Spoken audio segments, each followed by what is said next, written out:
Haji Mahfud Romli selaku pimpinan Pondok Pesantren Al-Rahmah,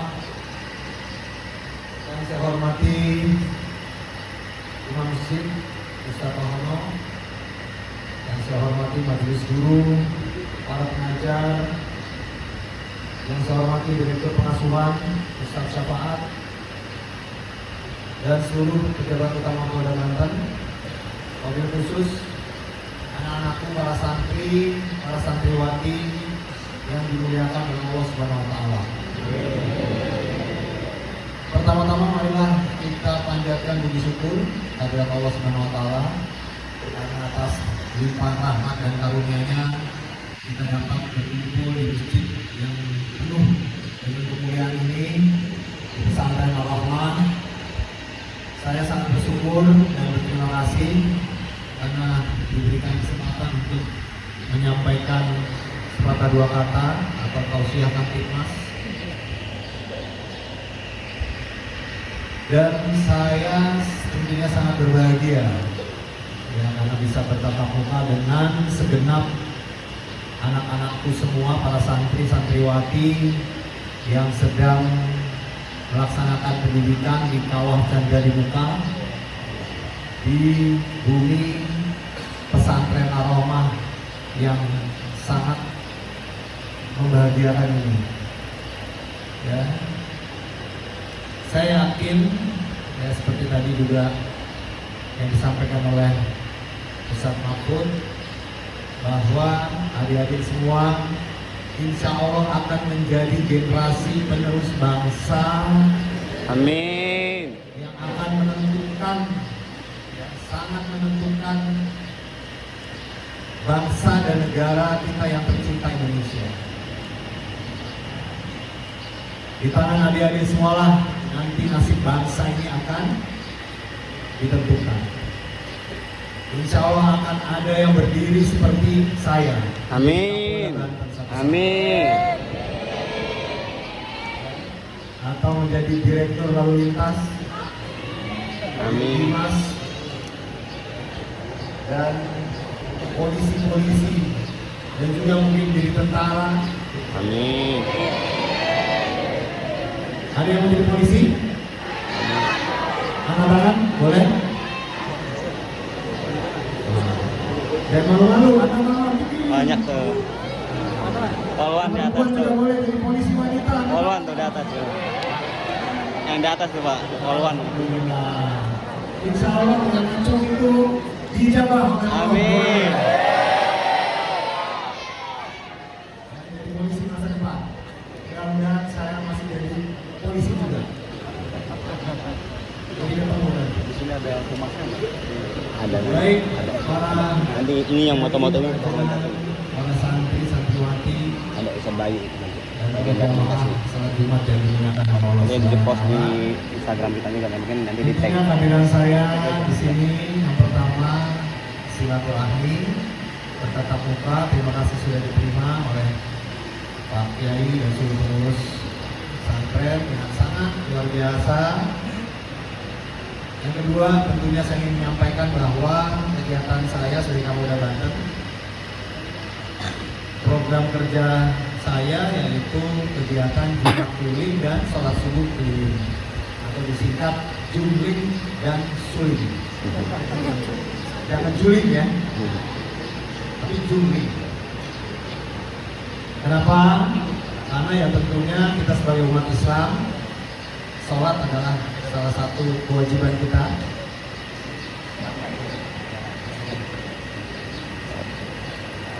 Dan yang kedua tentunya di dalam kegiatan sholat Jumat keliling, sholat subuh keliling, saya sangat berbahagia karena bisa bertatap muka dengan segenap elemen masyarakat, baik tokoh-tokoh agama, pemuda, tokoh-tokoh masyarakat, termasuk adik-adik semua.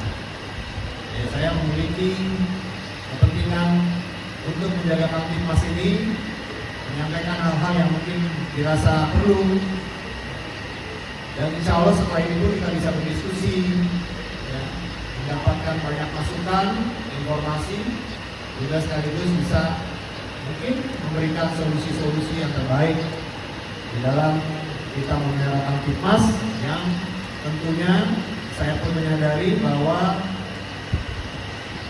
anggota Polda Banten sesungguhnya sangat terbatas. Dan saya juga memiliki sekali lagi kepentingan untuk mengajak segenap elemen masyarakat untuk bersama-sama memiliki semangat yang sama dalam menjaga Kamtibmas dimulai dari diri sendiri. Kalau saya bisa sampaikan, jadilah polisi untuk diri kita sendiri. Bisa? Bisa. Siap nggak menjadi polisi untuk diri sendiri? Siap. Ya, semangat polisi untuk diri sendiri itu sama dengan semangatnya amar ma'ruf nahi munkar. Jadi semangatnya polisi dengan semangatnya para ulama, semangatnya para santri, adik-adik semua itu sama kita. Amar ma'ruf nahi munkar, mencegah kejahatan, mengajak kebaikan. Begitu juga semangatnya polisi. Bagaimana kita mencegah terjadinya kejahatan itu adalah sesuatu yang mulia buat kita. Daripada kita harus melakukan penegakan hukum, mencegah kejahatan. Ya, siang malam polisi melakukan patroli, yang memantau, memonitor wilayah. Kalau adik-adik sedang tidur, alhamdulillah, insya Allah polisi-polisi kita di Polda Banten ini sedang berpatroli berkeliling. Polsek-polsek, polres-polres, bahkan juga kita yang di Polda. Menyalakan rotator yang berwarna biru. Insya Allah dengan rotator yang berwarna biru menyala itu akan mencegah terjadinya kejahatan. Dan insya Allah dengan kita mencegah kejahatan, membuat masyarakat tenang, insya Allah juga menjadi ibadah.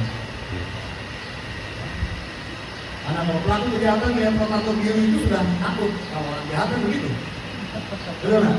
Kalau orang baik mah justru senang. Tapi kalau orang jahat melihat rotator mobil patroli itu malah kabur dia terdiri-diri.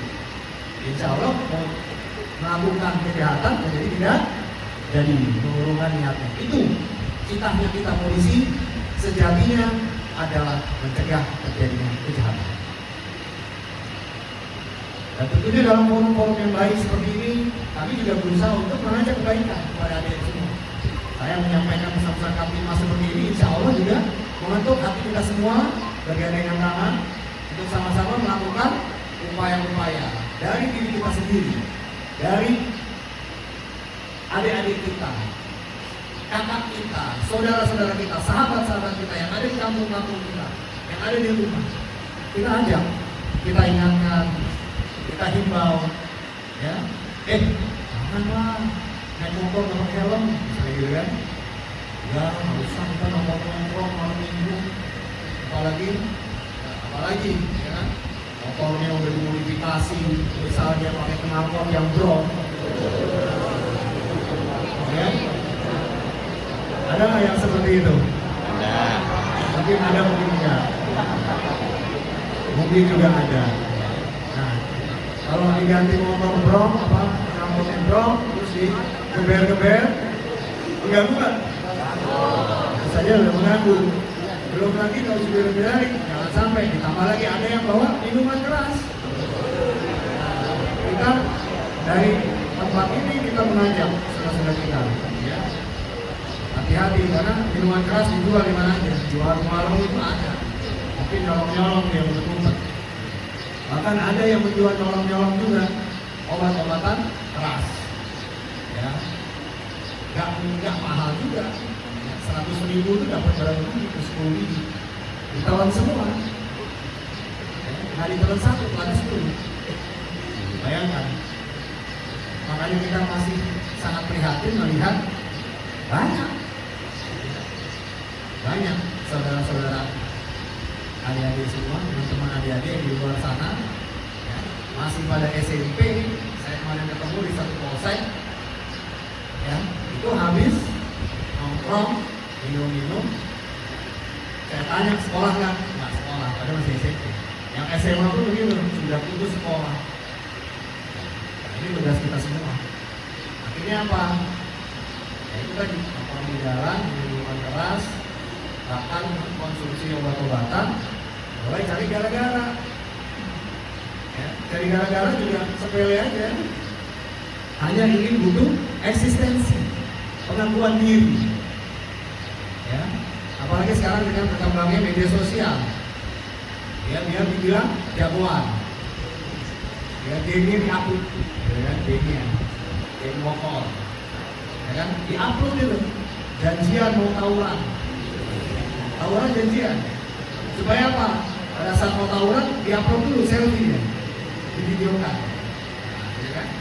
Kemudian begitu berantem, panggung dimasukin ke YouTube dengan bangganya. Dia lupa polisi ada patroli cyber, ya, bisa diselidiki, akhirnya ditangkap, ya, diamankan, diproses, masuk jail, ya, go to jail, ya kan, handicraft, borgol, ya. Mungkin karena ketidakpahamannya, mungkin juga karena kurang iman, ya. Jadi bersyukur nggak anak-anakku semua, adik-adik yang sekarang mengemban ilmu di pesantren ini, bersyukur nggak? Syukur. Syukur. Insya Allah adik-adik semua adalah pilihan Allah. Amin. Yang dikasih jalan. Karena apa, kalau kita melihat yang tadi saya cerita itu, masih banyak saudara-saudara kita, adik-adik kita yang tidak dikasih jalan, atau mungkin memang dia ini tidak mau mencari jalan. Pesantren banyak di Banten ini. Ya, majelis taklim banyak, tapi kenapa dia lagi nekok ke alun-alun bawa rumah? Bukan ke majelis taklim, berarti kan dia salah jalan. Nah, tidak ada yang menuntut dan nantinya juga tidak ada keinginan. Nah, juga kita jangan ikut yang kelompok itu. Jadi bersyukurlah dengan yang sekarang mendapatkan kesempatan di sini, ya, belajarlah dengan penuh tanggung jawab, ya, jangan kecil hati. Tadi sampaikan Pak Ustadz bahwa kita pun semua yang ada di sini, termasuk guru-guru adik-adik semua, itu pernah mengalami hal yang sama seperti adik-adik di bangku sekolah, dari SMP, SMA sampai kuliah. Ya, apa yang pernah saya dapatkan di akademi kepolisian mungkin sama seperti yang adik-adik dapatkan, mungkin lebih berat adik-adik daripada saya.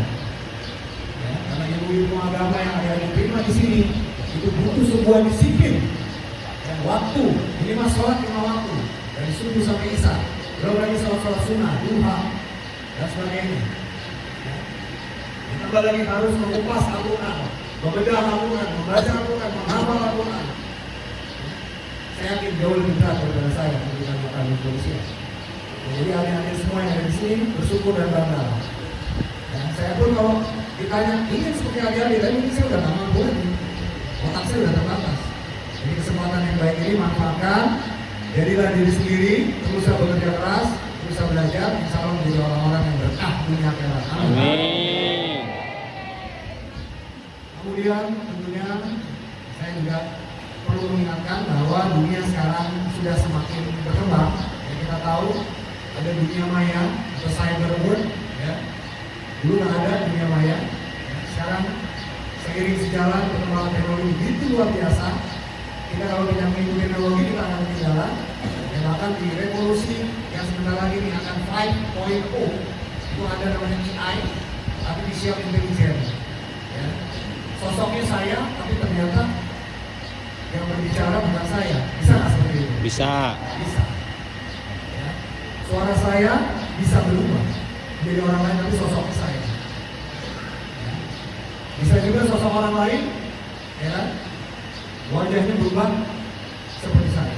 Atau saya video call dengan orang, saya pikir adalah saudara, keluarga, teman, ternyata orang lain. Dia minta sesuatu, minta uang, ternyata saya ditipu. Akhirnya bawa tipu-tipu. Di satu sisi, ini adalah sebuah kemajuan teknologi. Ya, mungkin akan mendukung, ya, proses perekonomian, ya, perindustrian dan sebagainya. Tapi di satu sisi juga harus kita antisipasi, karena kejahatan juga mengintip. Ini yang harus juga kita adaptif, kita harus bisa beradaptasi dengan perkembangan teknologi. Jangan sampai kita menjadi korban, jangan sampai kita juga malah menjadi ikut menjadi pelaku di situ tanpa kita sadari, karena kisah-kisah berhadiah. Ya, ternyata kita masuk di dalam tindakan-tindakan yang tidak. Ini perlu diwaspadai perkembangan teknologi yang bisa berdampak. Ya, seperti itu. Dan juga jangan sampai kita menjadi korban. Karena banyak sekali kegiatan cyber. Nah, ada juga yang iseng-iseng chatting, mungkin mengenalan dengan, ya kan? Kenalan cewek misalnya gitu kan, iseng-iseng berhadiah. Ternyata dia adalah pelaku penipuan, digiring sedemikian rupa. Begitu juga kita harus mewaspadai berita-berita yang tidak benar,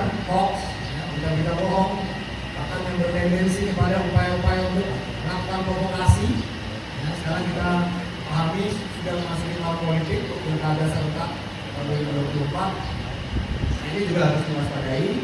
Ya, jangan sampai ada beda pilihan atau dengan cara-cara back campaign, ya, kampanye-kampanye yang menyudutkan dengan cara-cara yang tidak baik, yang benar, ya, sehingga dapat memprovokasi bahkan bisa masuk ke potensi-potensi sara. Ini yang harus kita antisipasi. Bahkan juga ada saudara-saudara kita mungkin yang masih memiliki ideologi-ideologi yang terlalu keras, bahkan masuk di dalam ranah terorisme. Ini juga perlu kita waspadai. Untuk itu kita semua yang ada di sini ya, perlu selalu mengikuti perkembangan zaman, tapi jangan sampai kita bablas, tersalah, karena ada juga orang-orang yang terinfluence, terpengaruh dengan media, ya, namanya word of. Ya, akhirnya dia bertindak sendiri, melakukan kekerasan, melakukan terorisme secara sendirian, karena terinfluence oleh media sosial yang belum tentu benar. Seperti itu. Untuk itu saya yakin adik-adik semua tidak akan masuk di dalam kelompok yang seperti itu, karena adik-adik di sini belajar dan ada gurunya jelas tuntunannya. Ya, jadi ini saya sampaikan hanya sebagai informasi bahwa masih ada hal-hal yang begitu. Baik, adik-adik sekalian dan juga para guru, terima kasih. Ini tidak banyak yang saya sampaikan.